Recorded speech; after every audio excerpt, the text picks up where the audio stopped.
Flagstaff City Council is set to meet this Tuesday. One big item on the agenda this week will be the Hub, a student housing project that has been the topic of much debate around the community lately. Kimberly Ott spoke with reporter Jessica Duarte in the studio today to find out more.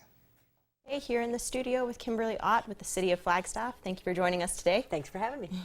So as I understand, the City Council meeting this week is going to discuss student housing as one of its issues? That is correct. It's a pretty big one. It's called the Hub, and you might have heard of it, and I know probably your viewers have. This is a proposed student housing development right there on Mikes Pike, kind of near the north end of the NAU campus.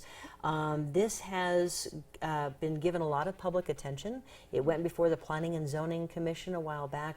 A lot of people came and offered their comments on the proposed development.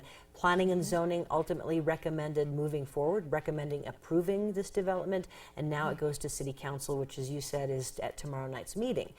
What I want to make sure your viewers know is we're going to stage this out because we want to make sure we get everybody's public comment. So at tomorrow's meeting, all folks are going to see is the presentation from staff, and then the developer will also present and probably answer some questions from the council, and then they're going to stop. There will be no public testimony at tomorrow night's meeting.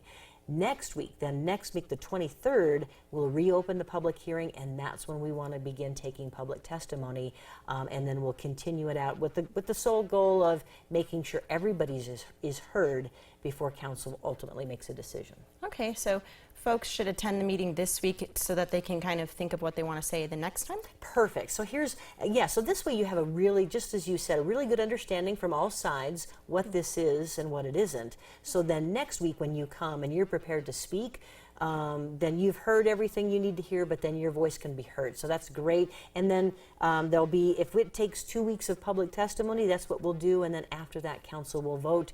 And then 2 weeks after, a final vote. So this will be a long process, but it's important for public input. Good. All right. Well, thank you again for joining us today. Thank you. And back to you at the desk.